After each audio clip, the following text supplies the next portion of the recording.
A verse-by-verse study in the Book of Malachi, ESV, with Irv Risch, Chapter 1. What does Malachi Chapter 1 mean?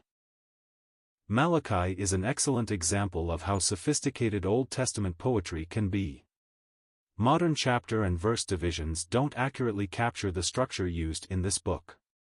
Malachi brings three primary messages, addressed to different groups of people. Each message is further divided into two halves, for 6 total oracles within the book. Each message half/oracle is a mirror image of the concepts mentioned in the first half. As a result, the subject matter of Malachi flows back and forth between ideas, reversing through themes after reaching a main point. The first of the 3 main messages in Malachi includes all of chapter 1 and the first 9 verses of chapter 2. These messages are presented in the form of a dialogue, where God's messenger accuses Israel of various sins. In response to almost all of these, Israel responds with indifference and ignorance. How have we done that? Malachi literally means, my messenger, so this may or may not be the name of a particular person, Malachi 1 verse 1. Since the priests were supposed to be the messengers of God, attributing these words to God's messenger is a wake-up call to the priesthood. Further supporting this point is that the first portion of Malachi, Malachi 1:1, 2:9 slightly smiling face is directed at the priests. The first accusation given to Israel is simply that God has loved them, Malachi 1 verse 2. In other words, God has cared for and protected them.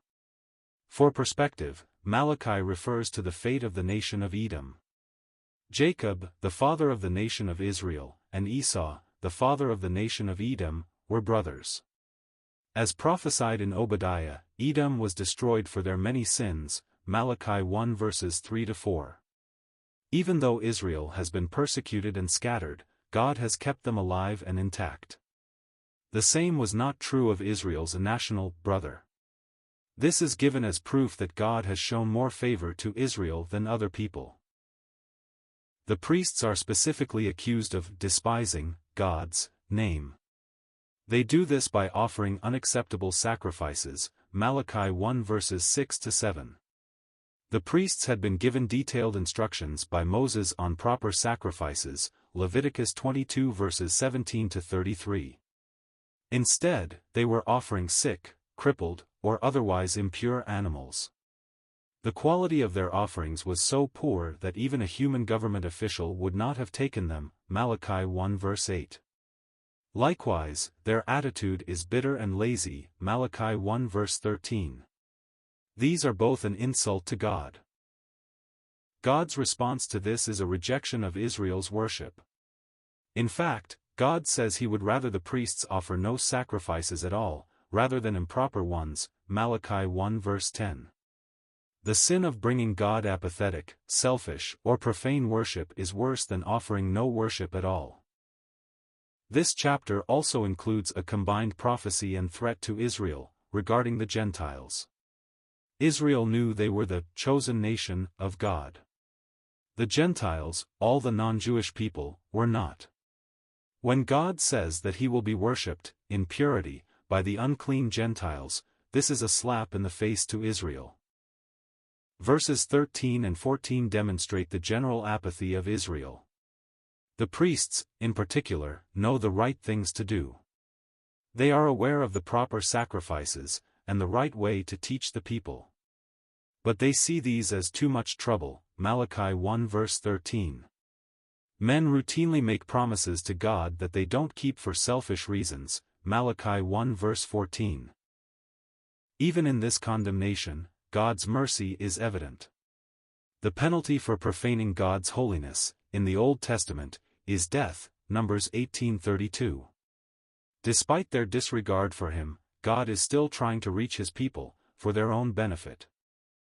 Chapter context. Malachi's structure is complex, and chapter divisions are not helpful in seeing the pattern.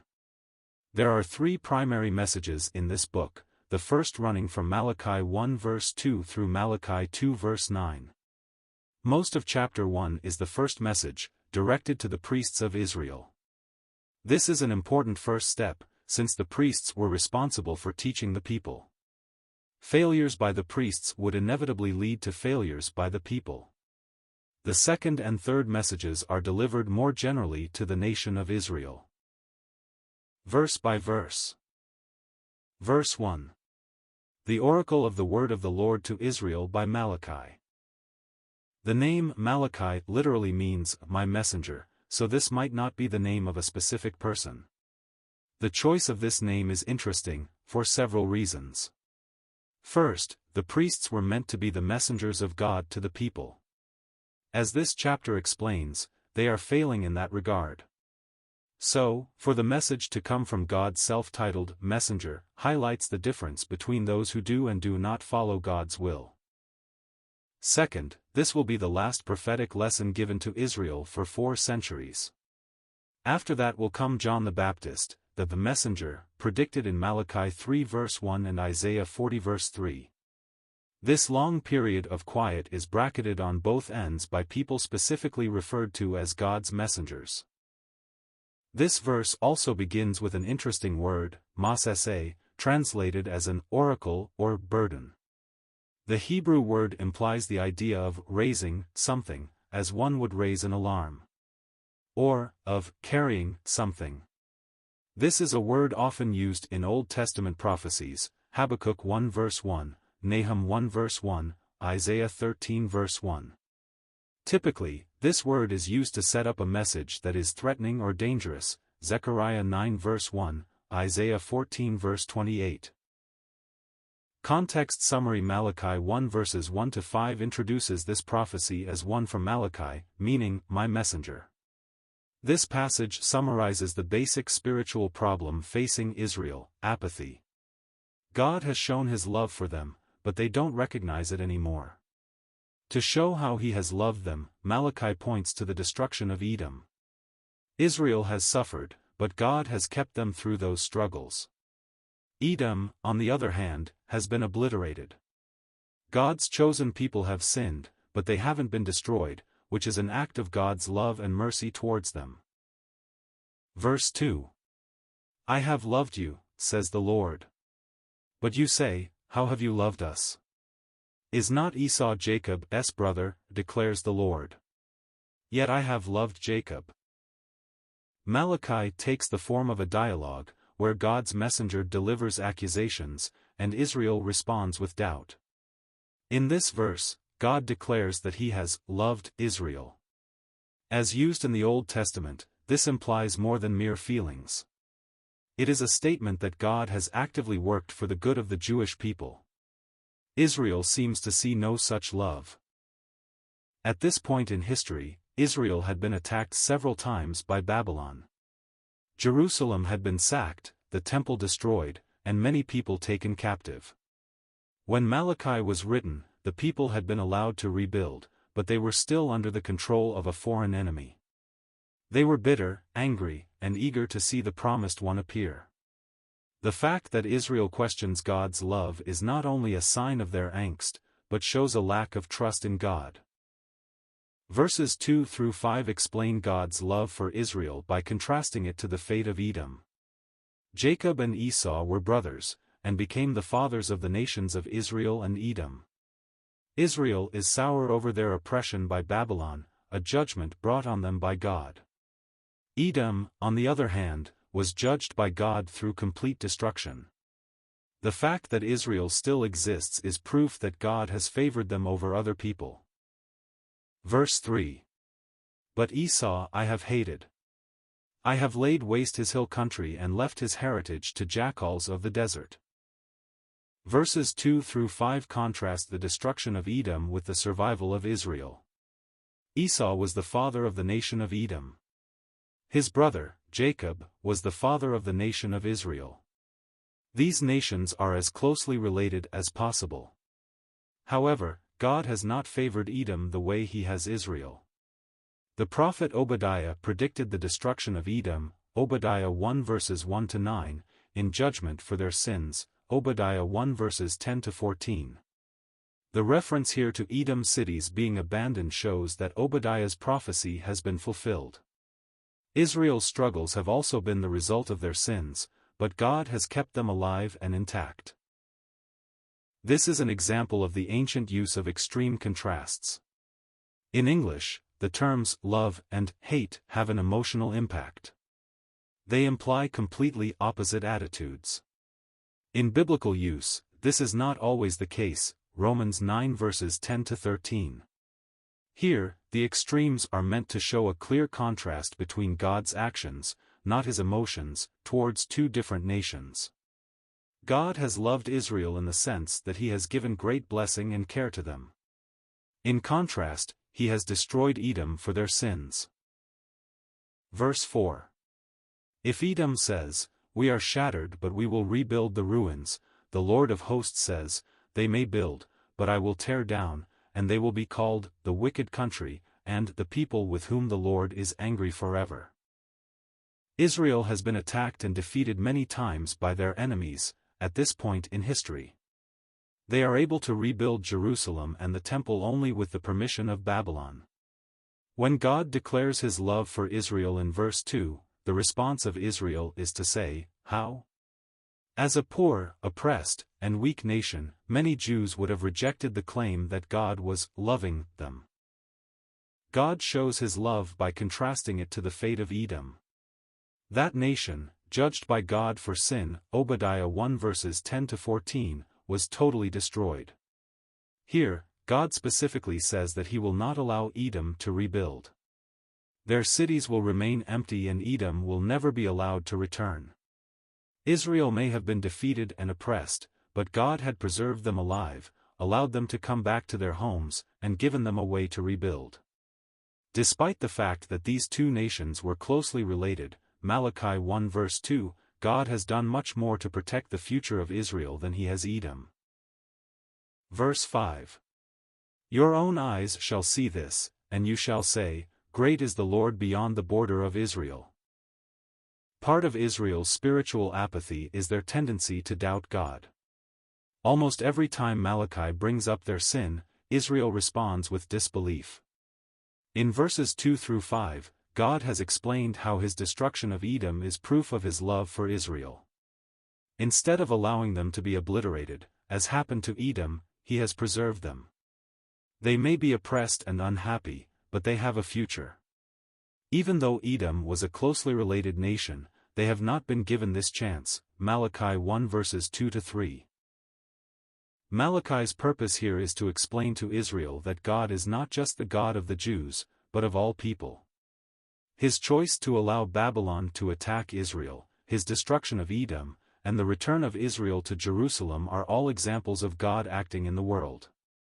God intervenes, not merely within the borders of Israel, but on the entire earth, in order to make his promises true.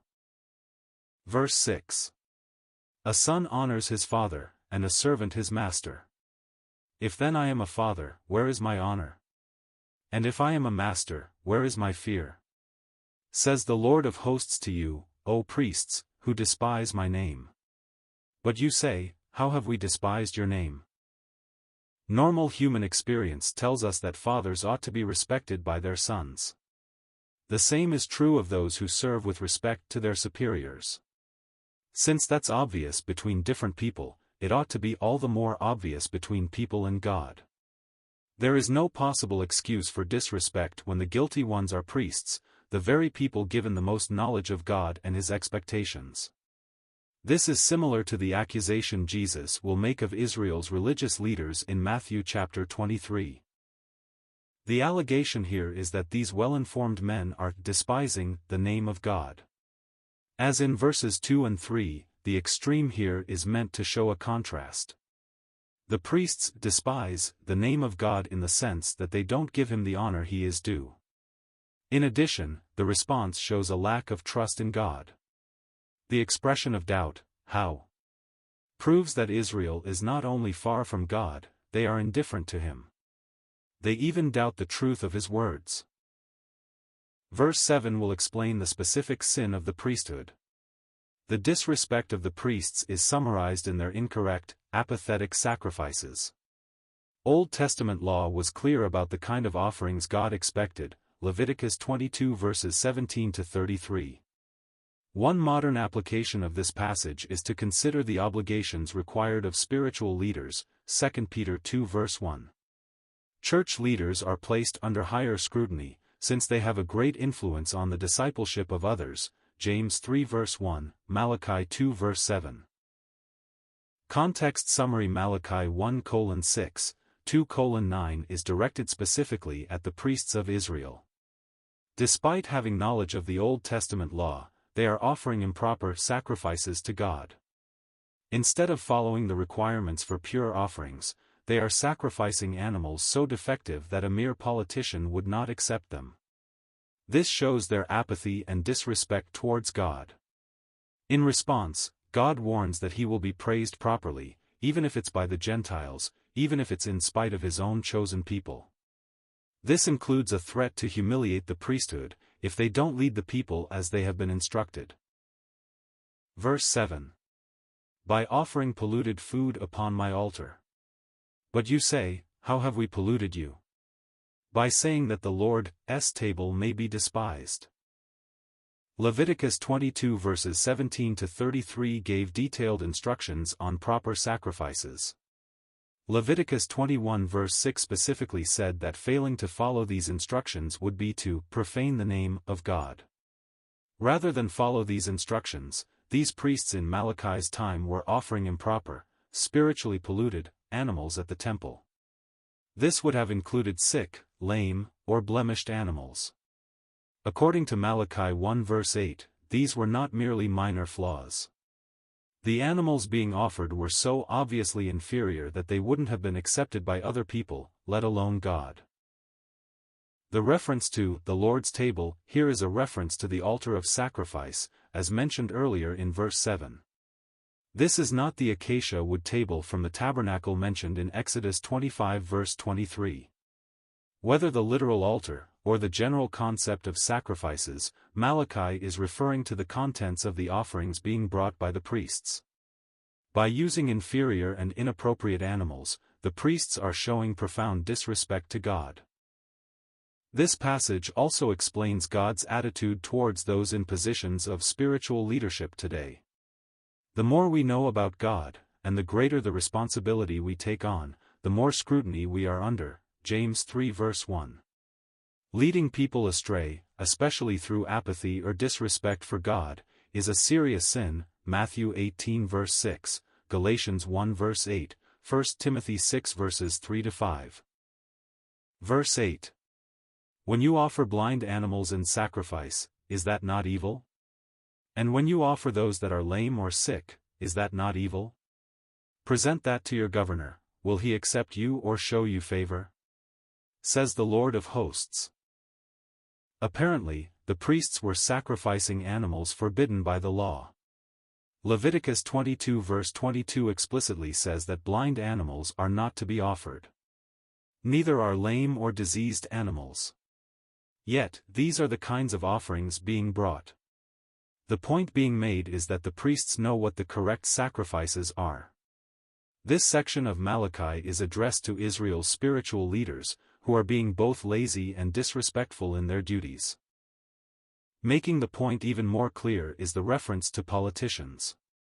If a human leader would reject these animals as unfit gifts, how can the priests think God would find them worthy? This again speaks to the level of disrespect being shown. To give God what other people wouldn't want, instead of what he deserves, is a clear sign of contempt. Interestingly, the word translated governor here is not a Hebrew term. Rather, it is Persian, pekah. This is a Babylonian term, representing the nation Israel was still subject to. This means Israel is bringing sacrifices to their God which are less worthy than those brought to their oppressors. Applying this to modern life suggests the question of priorities. Are we giving God the best, or just what's left? Would God consider our efforts for him worthy, or are we bringing something that even other people would find subpar? Verse 9. And now entreat the favor of God, that he may be gracious to us. With such a gift from your hand, will he show favor to any of you? Says the Lord of hosts. Malachi is criticizing the priests for offering improper sacrifices to God. In fact, what they are offering is explicitly forbidden by Old Testament law. Even worse than that, these animals are flawed enough that even other people would reject them as an offering, Malachi 1 verse 8. This is part of the first message of this prophecy, accusing Israel's priesthood of being disrespectful and indifferent towards God. Here, Malachi asks a rhetorical question. Of course, if one brings an insulting offering, they can't expect the favor of God. Part of Israel's spiritual problem at this point in history is bitterness. They have been defeated by foreign nations, and are suffering economic troubles. Rather than look at the entire context of their covenant with God, the Jewish people are blaming God for their mistakes. They have even begun to forget all God has done to preserve them from destruction, Malachi 1 verse 2. This accusation is part of their hardship, their despising God and His temple, but demanding that He favor them at the same time. Verse 10. Oh, that there were one among you who would shut the doors, that you might not kindle fire on my altar in vain. I have no pleasure in you, says the Lord of hosts, and I will not accept an offering from your hand. The priests are well aware of the proper sacrifices, Leviticus 22 verses 17 to 33. However, they are indifferent and offer animals which even another person would not accept, Malachi 1 verse 8. This is insulting to God, who certainly deserves better. This verse presents a shocking claim from God.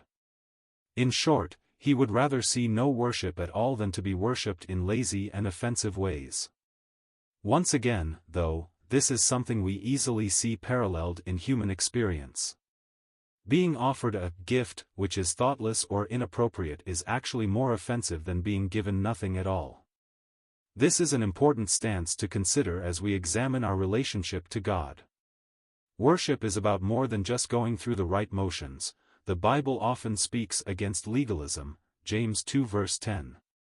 However, the attitude of apathy or disrespect leads to improper worship. Bringing the wrong sacrifices wasn't Israel's root problem. It was only a symptom of a greater spiritual disease. Verse 11. For from the rising of the sun to its setting my name will be great among the nations, and in every place incense will be offered to my name, and a pure offering.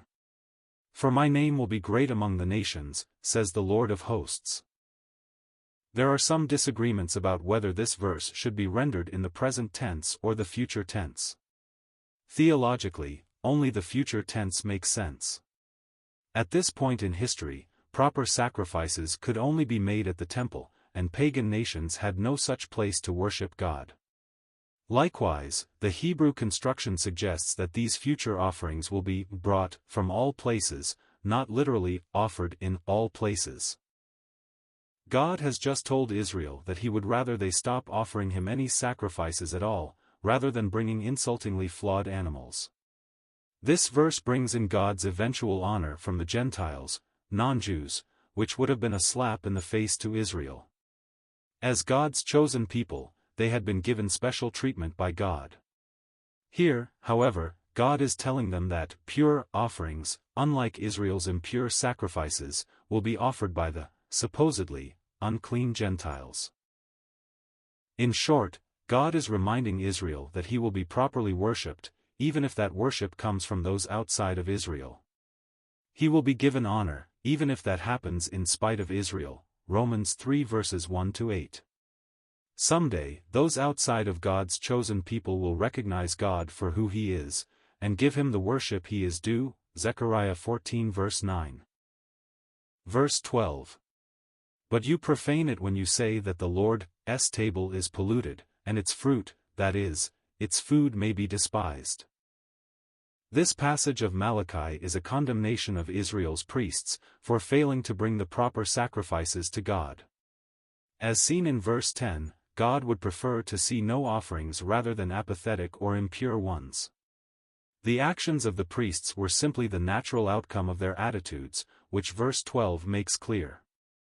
Prior verses focused on the priests' failures in rituals. This passage describes their failures in relationship to God. The attitude of the priests itself is a form of disrespect to God. Even they know the correct behavior, they see proper sacrifice as too much trouble, Malachi 1 verse 13. The effect of their mindset is described using the Hebrew word miholihim, which implies a staining, wounding, or polluting. In other words, God is not only being insulted, his reputation is being damaged among other people. This is as true today as it was then. When the world sees a so-called believer treating God with contempt, it demeans him. The New Testament will echo this error in more specific terms in James 4 verse 17. Those who know what is right to do, and don't do it, are sinning as much as those who purposefully do evil. Verse 13. But you say, what a weariness this is, and you snort at it, says the Lord of hosts. You bring what has been taken by violence or is lame or sick, and this you bring as your offering. Shall I accept that from your hand? Says the Lord.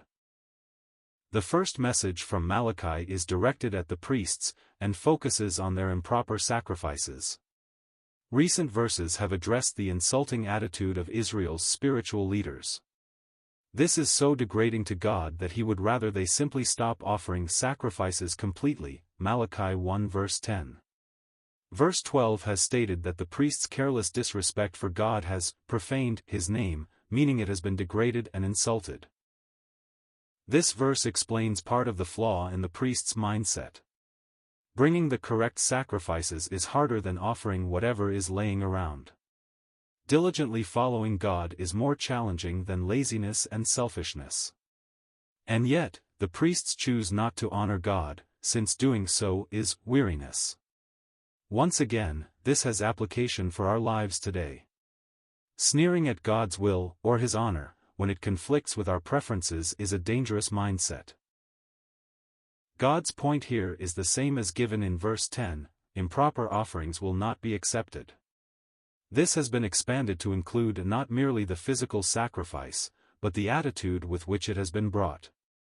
God will not honor actions that contradict his will, or his word.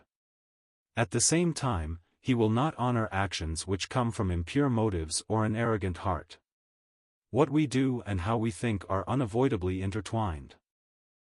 Verse 14.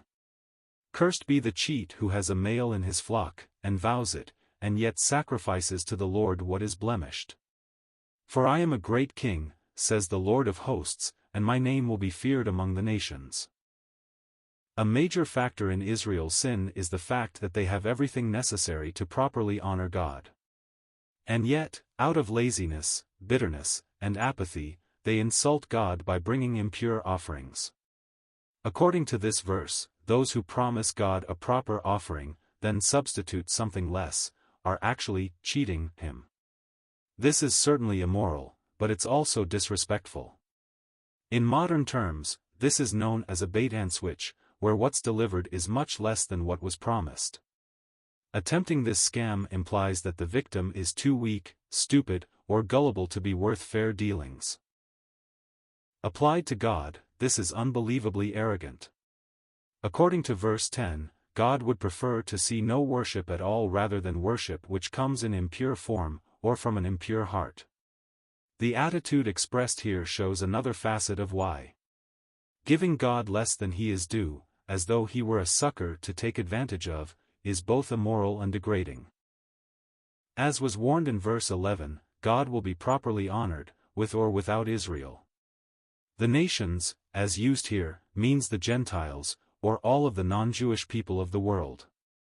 Predicting that these non-believing and unclean people will one day respect God, while his own chosen people are insulting him, is meant to shame Israel's spiritual leaders. End of Malachi chapter 1.